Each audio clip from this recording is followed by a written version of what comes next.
up, Biker Bros? This is Nathan from the Gen Z Biker blog, and I'm here today with my buddy Rowdy Fox and his beautiful 2020 Ducati Street Fighter V4. So today we're going to be talking about why Generation Z will not be buying the Street Fighter V4 and instead will be buying the up-and-coming, rumored V2 Street Fighter. Title of this video is Here's Why Generation Z Won't Be Buying That Bike and rather, you know, might buy the Street Fighter V2, right? Rowdy here, he was telling me about a rumored article, you know, I'll post that in the link below, but there are rumors about a Street Fighter V2 from Ducati that will be using the V2 engine as opposed to the new V4, but meaning the price will be, you know, a lot more affordable than the 2020 V4. Rowdy, how much did you pay for that bike again, or what is the MSRP? I know you paid a little bit less. About 20 grand, and then the V4S is around 23 or 24 $1,000. So it's definitely up there. Yeah, so I mean, there's no doubt about it. You know, no one's gonna argue that Ducati isn't a halo brand. You know, Ducati is the Ferrari of motorcycles. They are an Italian manufacturing company, and you know, they do really great motorcycles. You can't argue that. But I think it's important to get down to the root of what Generation Z is looking for in a motorcycle, and I think the perfect example of that is my personal bike, the 2009 Kawasaki ER6N. It's a 2009 650 platform-based Kawasaki, so it's the same engine and frame and everything as the 650 Ninja. You know, I paid $2,500 for this simply because of the fact that I wanted a motorcycle. I wanted a reliable motorcycle that was semi, you know, versatile. A Street Fighter kind of more upright stance really allows for some more versatility that you don't necessarily get out of motorcycles that are more, so say, sport oriented. Rowdy, you're, I guess, more in touch with Ducati's lineup. So what their top tier, kind of higher echelon sport track bike, what would it be? Well, I mean, if we're going all the way to the top, we're going to be talking about the Panigale V4 Superleggera, but okay, that's a $100,000 motorcycle, and that's a very limited edition. We're talking about something that most people could afford. It would be the Panigale V4, which is the same engine as the Street Fighter, but the Street Fighter is just tuned a little bit differently. So same engine and everything, it's just got a little bit of a different tune to it, so you got a little bit more versatility. The Panigale is for sure a straight track bike. Generation Z, we want an affordable, versatile bike that's gonna look good and, you know, do the job.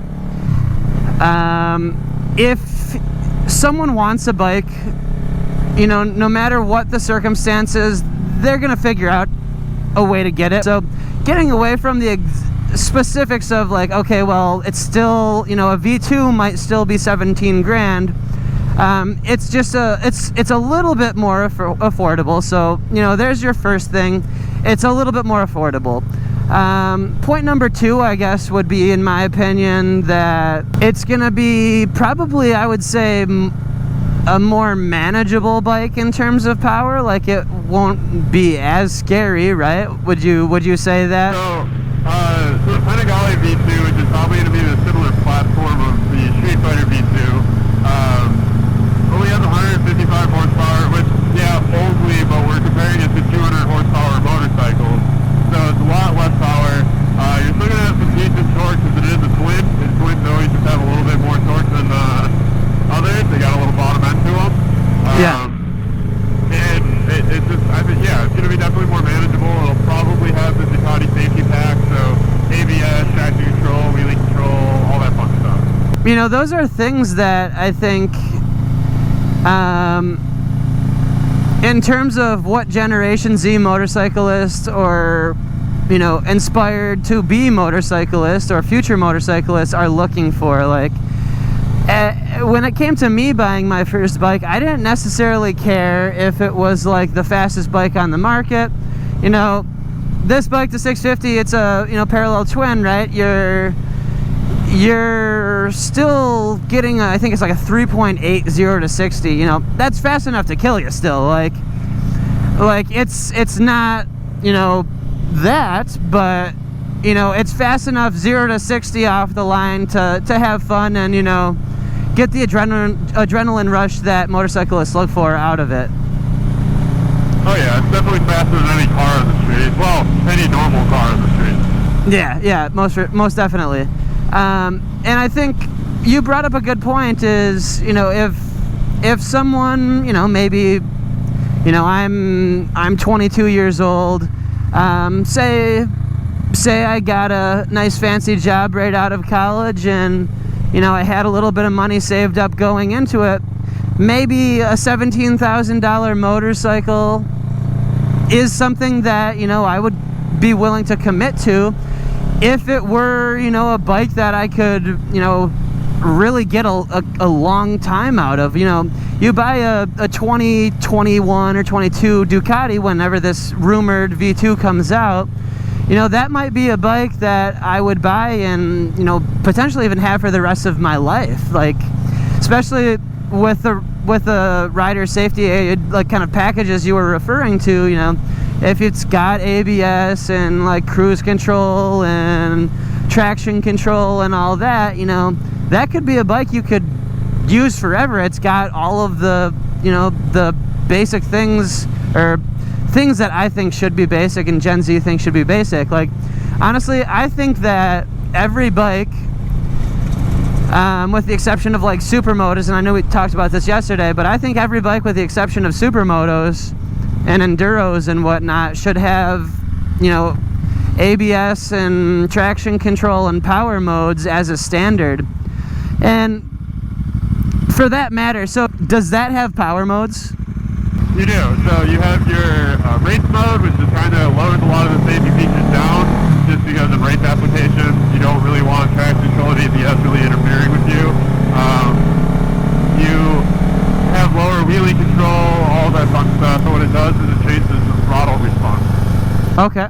You will say in race mode, a quarter turn of throttle will be a half turn of throttle in street mode. But the street mode kind of takes into consideration of all the things that you'd have to deal with on a normal road. So your throttle response isn't as aggressive. So then your safety features are a lot higher up. Your ABS is more easily activated. Traction control, your wheelie control is up really high.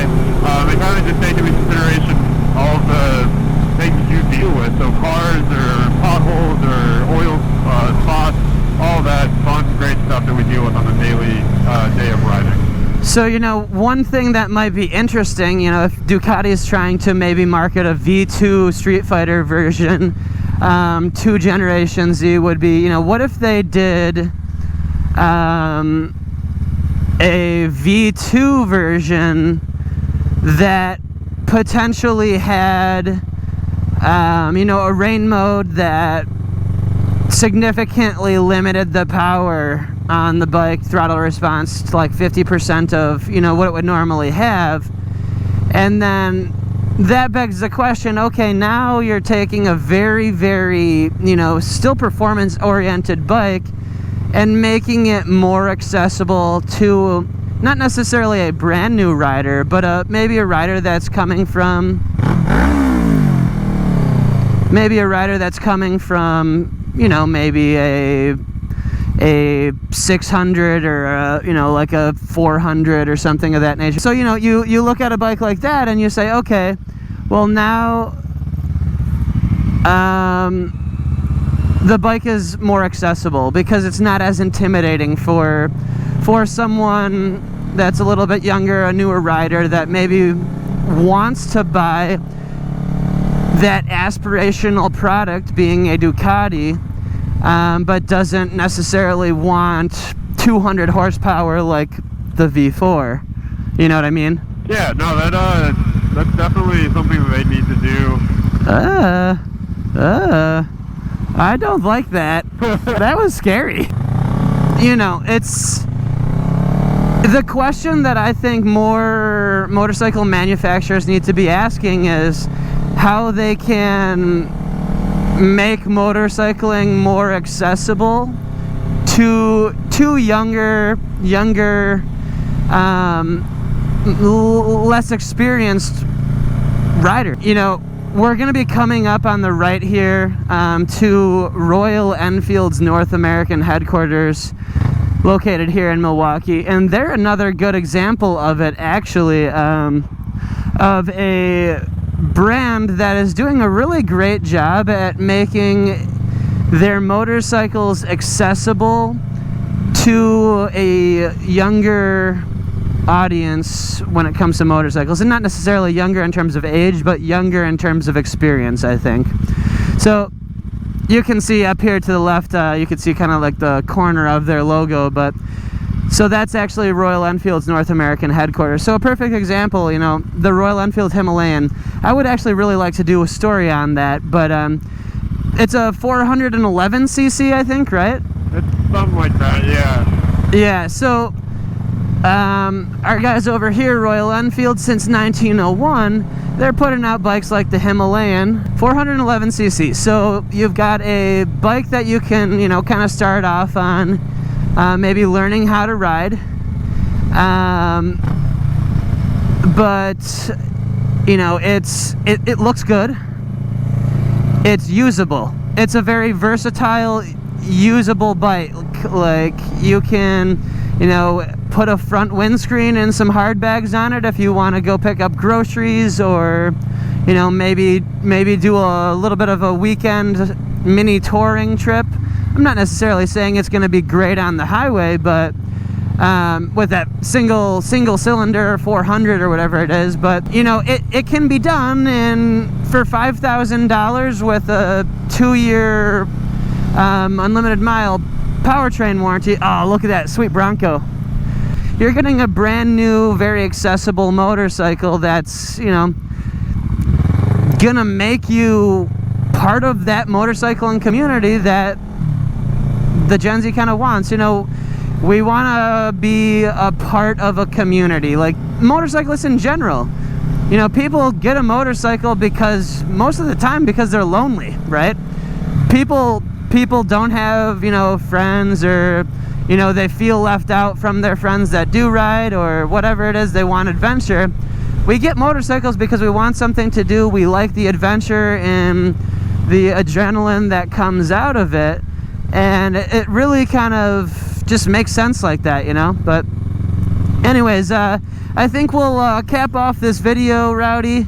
We're here at Lake Michigan now, under the Hone Bridge. Really kind of a unique aspect of, you know, Milwaukee, the Hone Bridge. If you don't know Rowdy and you don't follow him yet, make sure to subscribe to his YouTube channel, Rowdy Fox. He's got a sweet 2020 Ducati Street Fighter V4.